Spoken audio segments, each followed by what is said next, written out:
Are you ready to turn your investments into retirement income? Listen in as Jeremy Keil and his guests reveal ways you can make smarter retirement, investment, and tax planning decisions to achieve your ideal retirement. You will learn more about your money so you can feel better about your money and make better money decisions. Now, on to the show. Welcome to Retirement Revealed. I'm your host, Jeremy Keil, and we're here to turn your retirement savings into a consistent income. And we're joined by our guest, Alejandra Slatapolsky, and she's here to talk to us about how to get ready for a career transition. Alejandra, welcome to the show. Thank you for having me. Yeah, we got connected through LinkedIn, and we're going to talk about LinkedIn later on because that's just a great way for people to promote themselves or get connected to different opportunities when perhaps they're making some sort of career transition. We talk a lot about retirement, and yet sometimes retirement from your current job does not mean retiring just to the porch and the rocking chair and the golf course. Sometimes it means just moving to a different career, perhaps a career that is more along the lines of pursuing a passion. How did you get into the situation where you are helping a lot of these people? You call them second act career people. Tell me more about that. Correct. So I have helped a lot of CEOs and C-suite executives in their positioning, in their thought leadership strategies throughout their careers. But more and more, as you know, we all get older, they are also transitioning into retirement. And retirement, as you said, most of the time, it doesn't mean hopefully you travel the world, but you do want to have some complementary income or something to continue pursuing your passion. There is something that you always liked about your career and you want to continue doing it. So most of the executives that I work with, they look for either conversion into a consulting structure for what they do, or sometimes they even do a strategy in which they want to they are already members of some board and they want to participate in more board of directors. That's basically it, or sometimes even creating content, creating podcasting, depending on the passion that each of us have. That's what I really help them figure out. And then we work from there. The transition has to have both what your interests are and what lifestyle you want to have, and then how you're going to make it a reality and balance it out with what you want to do.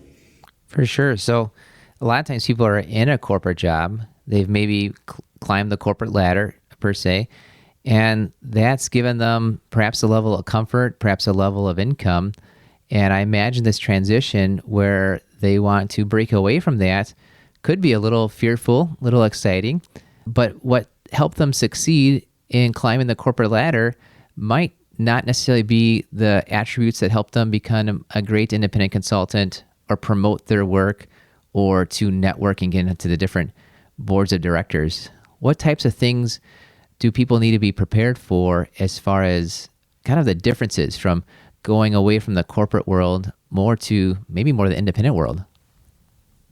Exactly. So what worked in corporate world, in the corporate ladder, is really internal marketing. You know, if you were successful in the corporate world, you can definitely be successful as an independent. Why? Because the same marketing that you did internally, you're going to do outside.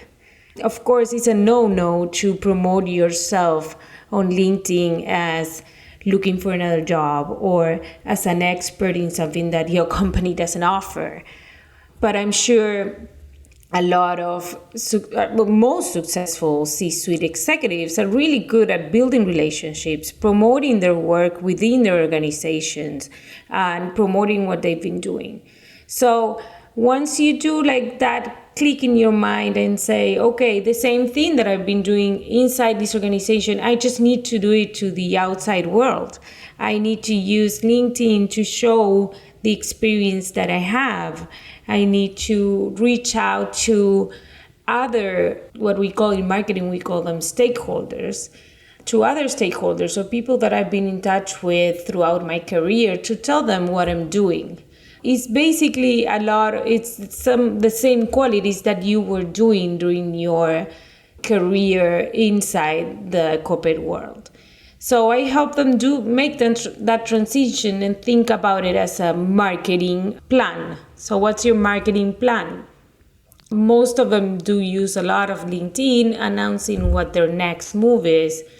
And the key here is to focus on what you can do for your audience. So I'm sure we're going to discuss that later, but the way to come up with your core value proposition is to focus on what you do for others and what your results are. Mm-hmm. So that's what the process looks like. So sit down and say, okay, what do I enjoy? First of all, what do I enjoy doing? If you were a CEO or if you were a CTO, what happened early in your career that propelled you through this path? And nowadays, there is this very simple exercise that I actually do often. That is, I sit down with a piece of paper and say, what are my drivers on one column and what are my drainers on the other one? And I go throughout my day and think, what fills me up with energy every day and what really depletes my energy? What takes an extra effort, either because it's emotionally draining or because it's just something I don't like doing. And then decide what you want to do. Decide what your lifestyle should look for you in retirement. So let's say you want to work 2, 3, 4 hours a day, 4 hours a week. Decide what that looks like and what you're going to do the rest of the day. Most of us, most people retiring, at least I see, they have enough energy. It's not, like you were saying, sitting on the porch. Right, and they want to take that energy and put it towards something. So it's a combination of hobbies and professional engagements. And that's exactly it. You can say sometimes your hobby can become your professional engagement. I like a few things you're talking about here with this idea of what drives you, what drains you. I hope that anyone, whether they're 25 and starting their career or staying in the corporate career or going out and becoming an independent coach or consultant or things like that, I hope they're thinking through that often of what are the activities that drive me, what are the activities that drain me. That's a great thing to offer there, to say that's a way you can go about it. I also like how you had a process. When you have a process, it's not just this transition of instantly. You ought to be preparing for things ahead of time. The stereotype is you change your job, or whether it was your choice or somebody else, and you say, I got to polish off the resume. That resume should always be ready. In fact, you don't necessarily need a resume anymore. It's so LinkedIn driven.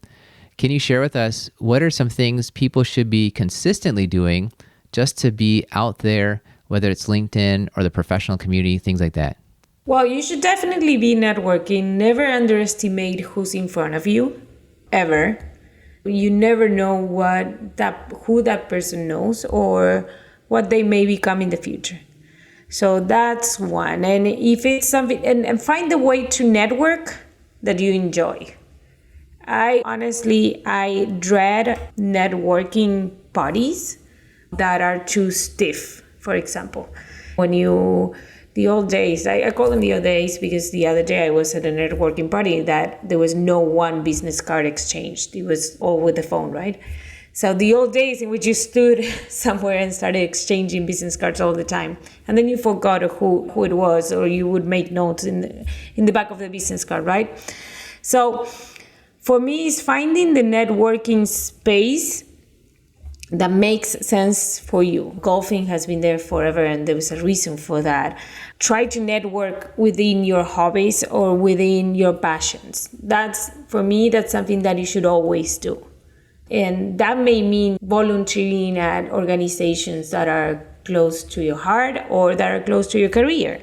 It may mean a ton of different things. So that's one thing that you should never stop. I've always been a fanatic, for example, of one-on-one networking, and Lunch Club came along. I don't know if you heard about it. It's a website that allows you to arrange 4 meetings a week with people with similar interests. And it's very, very good, the matching that they do. And you just get together for half an hour and chat with somebody online. And I really enjoy that. That's one thing. And then, what you can do online. LinkedIn is, of course, the way always to build your professional profile. You should always be updated. And you should always try to get on there and share content, share what you do, share what you know, in whatever capacity you can do it. Sometimes, of course, the corporate world provides a lot of rules and restrictions on what you can do.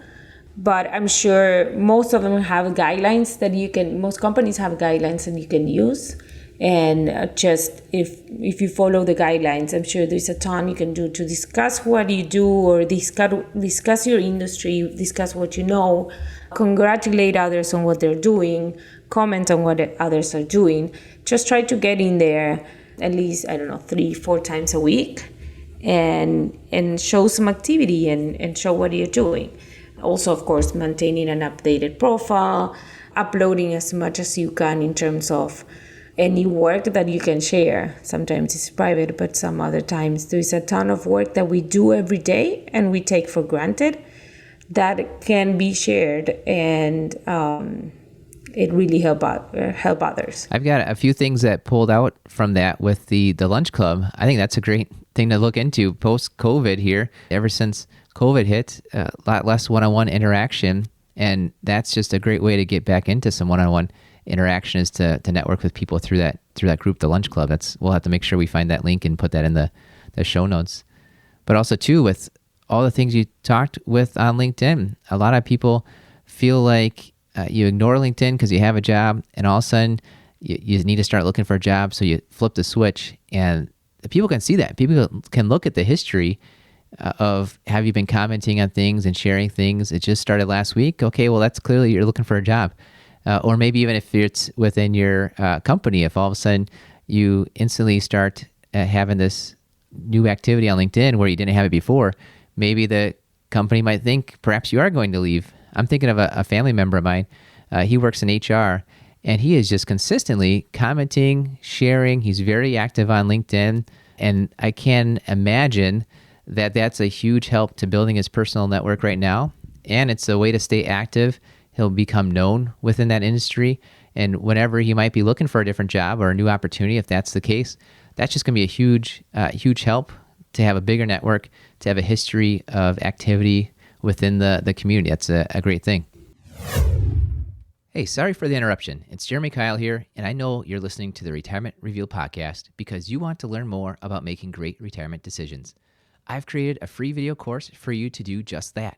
Head over to 5stepretirementplan.com and sign up to receive this video training right in your email inbox. We broke down our 5-step retirement plan into bite-sized videos so you can get started on the retirement, investment, and tax planning you need to create a consistent retirement income. Go to 5stepretirementplan.com, use the number or spell it out. You'll get there either way. 5stepretirementplan.com. Thanks for listening, and now for the rest of the show. Yeah, definitely. And if you are looking for a transition, you should definitely show what you know. The days of knowledge paying for knowledge or being a closed off access are way gone. So if you don't show what you know, if you don't share what you know, they're really not going to relate to you. And also try to do it in a personal, authentic level. Authenticity online goes a long way. I remember when I did my transition from C-suite to entrepreneur, I was very scared of selling. I was like, I don't know how to sell. Like, I do marketing, I'm a marketing director. Like, what? And my husband, actually, he has been in sales his whole life. So he was like, it's not a big deal, right? I'm like, no.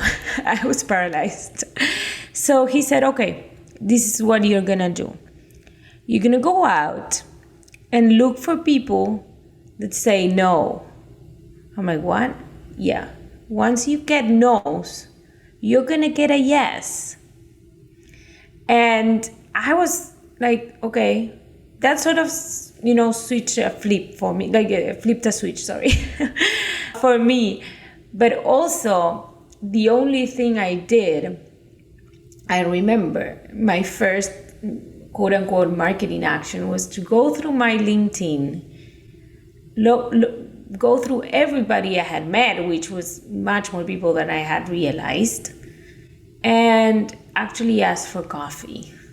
And I said, hey, can we have a coffee together? I just want a quick update on where you stand in your career, and I want to tell you where I am at. And that's all I needed to gain my first 15 consulting clients. And that's the transition you need also. Most of the people are not used to selling. They're not used to approaching anybody. So that's my story on how I got started and what got me going. And I think it's important for everybody to have in mind. For sure. And what worked for you there is you had a process. You knew where you wanted to go, and you had that encouragement from your husband. He was a mentor to you at that point in time, a coach to you on here's how you go about it. And that's something that you do, is you are coaching through helping these folks that are turning into a transition, a second act for them, and you're able to help them out with that. What would be the best way for someone to get in touch with you to learn about your coaching and mentoring services? Just email me, Alejandra s@scalto.com, SCALTO, that's from scaling, scalto.com. Well, we'll put that in the show notes, your email and that website as well too, so it'll be on there. I want to go back to something you said about LinkedIn, where you should share the knowledge that you have, sometimes the things that feel overlooked. I think on LinkedIn, there's even a section you can put in that says, here's your published articles. I'm thinking of a few clients of mine that are both scientists. What does a scientist need to do on LinkedIn or need to do to promote themselves, right? Well, they are top of the class in terms of their particular field. They're consistently researching, publishing papers, doing conference presentations, and I imagine that their career has grown because they have gone out into the public and the public realm of their field and said, here's the information I know about, here's what I'm sharing.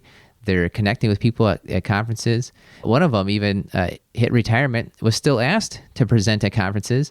That's a nice situation. You get to go to a conference, maybe make a little bit of money to share your knowledge there, and sometimes get the free flight and hotel. That's like a free vacation to still even be connected and still be in the game a bit. That's a great way to go. And that's a scientist. You would maybe stereotype and say, what do they need to do with LinkedIn and networking and things like that? And there you go. They've done a great job with that. Right. I get that a lot from financial advisors too, or financial portfolio managers that are scared to simplify, or they call it dumb down, whatever they publish.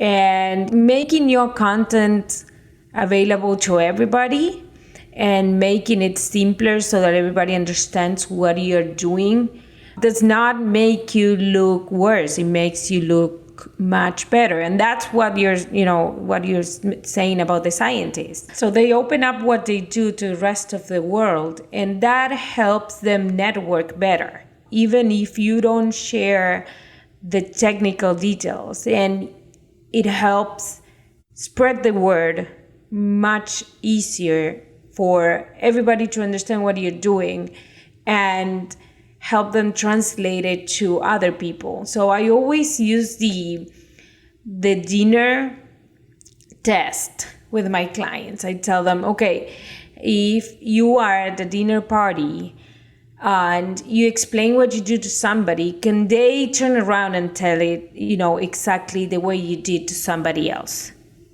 Because you need that simple explanation to travel for you to be able to network. When you're sharing the story about the scientists, yes, they share the whole research, but at the same time, I'm sure they're sharing posts that simplify and explain what they're doing. And that's what your digital presence does for you. Yeah, I think we were talking earlier, you talked about just about every chef has their own secret sauce, and discovering what your secret sauce is a great way to go about it. Although you don't want to keep it a secret. You want to share that secret sauce through a process. Just about every consultant maybe talks about, this is the process we follow. This is our book of recipes. This is what we stand for. And when you do that, people can grab onto that easier. Just thinking of our own business, we talk about our 5-step retirement income process. There's a whole lot of technicality behind that, but we try to make it more accessible of here's how you go about planning out your retirement. Or other times too, when we talk about what decisions do people make, our suggestion is first, do the math, and second, probably follow the math, right? If you know what the math suggests, following the math is probably the way to go. And again, that's a lot of technicality that we go into it with tax rates and actuarial tables and present values of interest rates. I mean, it gets complex, but people can get behind that. Just saying, we do the math and we usually follow the math after doing that. That makes sense. And that's just the way that people are able to better understand. They'll feel better about the decisions that they're making by knowing more about what their financial advisor is doing. And same thing, whether you're a consultant or a coach or on a board of directors, anything, when somebody else can repeat the process that you're using to help them get to where they want to go, they'll just feel a lot more better about the path you're guiding them on, and they'll feel better about their decisions when they're making those. Exactly. And in the consulting world, we call it the productization of your consulting, but that's exactly what we're talking about. And also what I was mentioning before, of finding your core value and your offering. And that offering, it may be a process, but it's also a result. So you want to find that, what do you do for clients? What results do you produce for them? You take them from, for example, in your case, you take them from disorganized finances or not a clear path to retirement to a very clear path to retirement and organized finances that make their objectives a reality.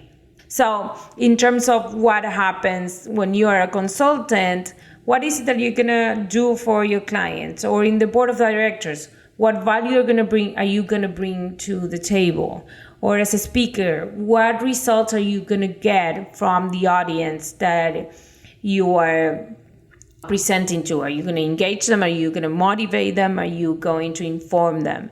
But be very clear about what your core value is and what is it that you have to offer. Because when you know what you have to offer and the results that your stakeholders or your audience or your client can, expect from you, then it's just going to be much easier to communicate, much easier to create all of your content online and not be distracted, and much easier to have conversations in which you say, hey, this is what I do for you, and this is what you can expect, just like your process. Well, it's been wonderful, Alejandra, having you on. I imagine a lot of people that are maybe even thinking about retirement, but especially thinking about what their second career transition might look at, are going to get a lot out of this. The ideas of figuring out what it is you want to do, and then how you get there, the steps to get there, and then especially that driver and drainer exercise. I love that exercise as well too. The website again, that's scalto.com, scalto.com. Correct. Wonderful. Well, anything else that I hadn't asked you that you'd like to share with us? No, I think that's it. And that exercise, you're right. It's very useful to do every once in a while, even with your personal lives too. So I highly recommend it. That's awesome. Well, thank you, Alejandra, for coming on to the show here, and encourage everyone to go to her website, Scalto, scalto.com to learn more. And thank you too for listening to the Retirement Revealed podcast. We believe if you know more about your money, you will feel better about your money and you will make better money decisions. Thank you for listening to the Retirement Revealed podcast. Click on the subscribe button below to be notified when new episodes become available. Visit retirement-revealed.com to learn more. The information covered and posted represents the views and opinions of the guest and does not necessarily represent the views or opinions of Keil Financial Partners. Keil Financial Partners does not provide legal, accounting, or tax advice. Consult your attorney or tax professional. Representatives have general knowledge of the Social Security tenets. For complete details on your situation, contact the Social Security Administration. Keil Financial Partners is a part of the Thrivent Advisor Network, a registered investment advisor. The content has been made available for informational and educational purposes only. The content is not intended to be a substitute for professional investing advice. Always seek the advice of your financial advisor or other qualified financial service provider with any questions you may have regarding your investment planning.